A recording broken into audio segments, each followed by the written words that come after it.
अस्सलाम वालेकुम dear students, I am a teacher of junior campus high school. तो students, आज असाइनमेंट नंबर 2 की मेजर मिस्टेक्स को देख लेते हैं। क्वेश्चन नंबर 1 जो है शॉर्ट क्वेश्चन में कंपोनेंट्स ऑफ अ सेल, तो यहाँ पे कुछ बच्चों ने आंसर लिखा हुआ था cell wall is the major component of a cell.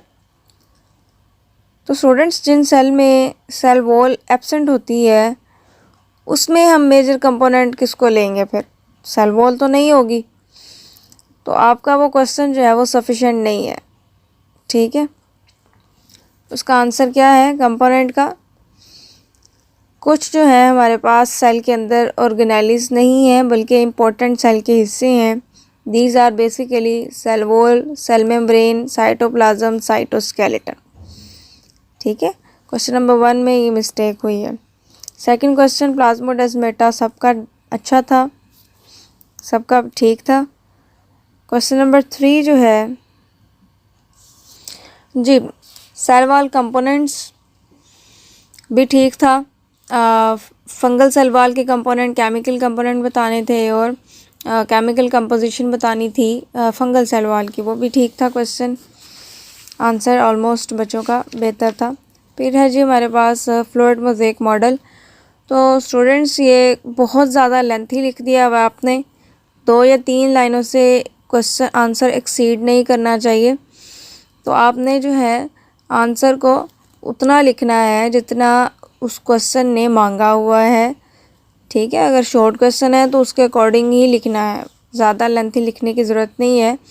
By the way, मैंने इस बार मार्क्स नहीं काटे, लेकिन नेक्स्ट टाइम शॉर्ट क्वेश्चन बहुत ज़्यादा लेंथी लिखने पर भी मार्क्स कटेंगे, तो इस चीज़ से आप ज़रा अवॉइड कीजिएगा जी। तो स्टूडेंट्स, न्यूक्लियर प्लाज्म भी ठीक था।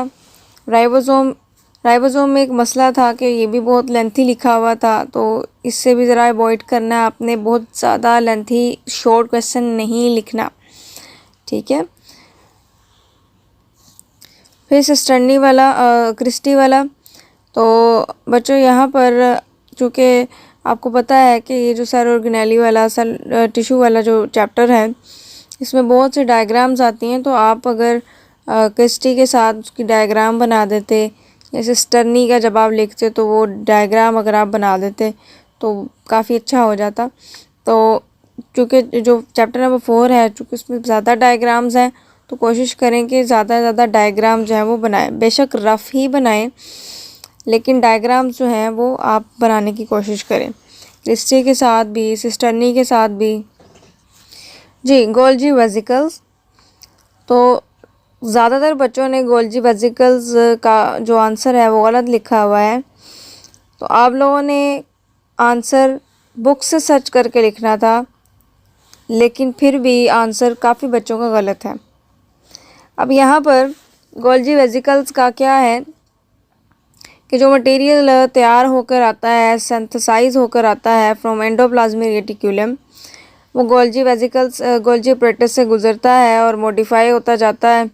On the other side of the Golgi apparatus जो मटेरियल है, मॉडिफाइड मटेरियल, उसको में पैकेजिंग उसकी होती है वेसिकल में, छोटी छोटी सैक्स में, थैलियों में। उन सैक्स को, मेम्ब्रेन बाउंड सैक्स को हम वेसिकल्स कहते हैं। चूँकि ये गोल्जी अपरेटस से बनती हैं तो इनको हम गोल्जी वेसिकल्स कहते हैं।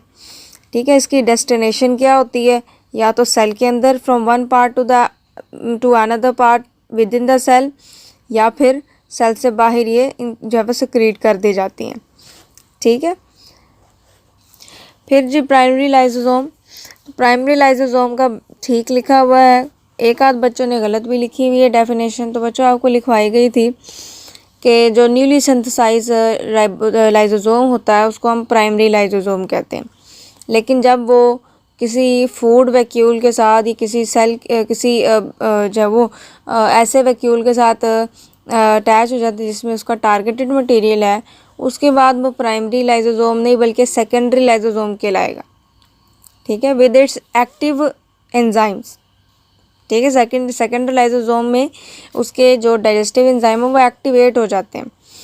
फिर जब डाइजेशन हो जाती है तो उसके बाद जो लाइसोसोम है वो टर्शरी लाइसोसोम कहलाएगा। तो जब नया बनता है वो प्राइमरी लाइसोसोम होता है। तो अगर हम कंप्लीट डेफिनेशन की बात करें तो ये भी हो सकती है, क्या newly synthesise lysosome from Golgi operators is known as primary lysosome. ठीक है, उसके बाद हमारे पास है फिल्ट्रेशन। ये भी ठीक था क्वेश्चन, जो है वो आंसर का अच्छा लिखा हुआ था सबने जी। यहाँ पर स्मूथ एंडोप्लाज्मिक और रफ एंडोप्लाज्मिक रेटिकुलम वाला जो हमारे पास क्वेश्चन था जी, आपने यहाँ पर डिफरेंस शो करना था और इस बच्चे ने डायग्राम्स बनाई हुई हैं, बहुत अच्छी बात है। तो आप इस तरह से ज़्यादा डायग्राम्स बनाएं जहाँ पर ज़रूरत होती है। ठीक है, चैप्टर नंबर 4 में चूँकि बहुत ज़्यादा डायग्राम्स मेंशन है तो आपको भी बनानी पड़ेंगी। मैं सिर्फ आपको बता रही हूँ कि किस तरह से पेपर को अच्छे तरीके से प्रेजेंट करना है ताकि अगले बंदे को अच्छा लगे। तो ये देखिए, ये जब वो रफ एंडोप्लाज्मिक रेटिकुलम है और ये ट्यूब्यूलर फॉर्म में जो है ये हमारे पास स्मूथ एंडोप्लाज्मिक रेटिकुलम, शीट्स की फॉर्म में फ्लैटेंड शीट्स, ये हमारे पास रफ एंडोप्लाज्मिक रेटिकुलम है। ये यहाँ पे थोड़ी सी मिस्टेक हो गई, ये रफ है और ये स्मूथ एंडोप्लाज्मिक रेटिकुलम है। फिर सेंट्रोसोम, कुछ बच्चों ने आंसर जो है वो यहाँ से लिखा हुआ है कि 2 centrioles are collectively called.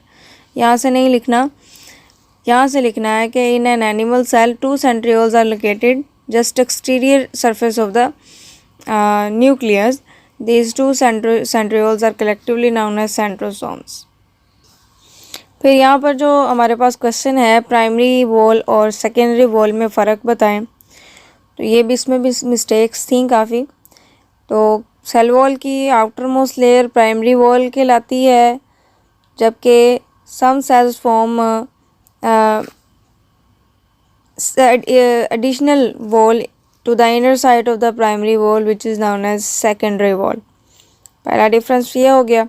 Second difference आप बता देते हैं कि प्राइमरी वॉल का जो मेजर केमिकल कंपोनेंट है वो सेल्यूलोज है और सेकेंडरी का लिग्निन है। फिर बता देते कि जो प्राइमरी वॉल है वो जो है वो सबसे पहले सिंथेसाइज होती है, जब सेल बनता है, प्लांट सेल बनता है, तो सबसे पहले जो वॉल बनती है वो प्राइमरी वॉल होती है। सेकेंडरी वॉल जो है तमाम सेल्स में तो नहीं होती, और दूसरी बात ये कि बाद में बनती है ये।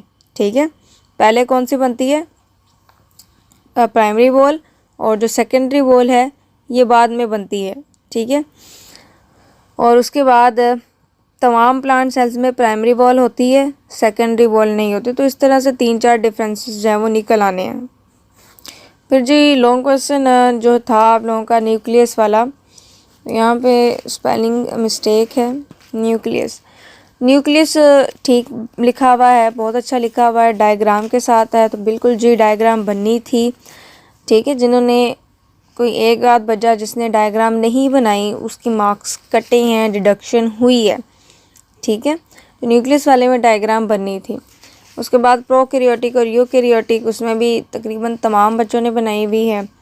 तो लॉन्ग क्वेश्चन में ऐसा सच कोई मिस्टेक मुझे नज़र नहीं आई। शॉर्ट क्वेश्चन में जो थी वो मैंने आपके सामने हाईलाइट कर दी है। बच्चों नेक्स्ट टाइम इन मिस्टेक्स से अवॉइड कीजिएगा, अपना बहुत बहुत ख्याल रखें। हमारा आज का जो फीडबैक लेक्चर था वो यहाँ पे ख़त्म होता है। अल्लाह हाफ़िज़।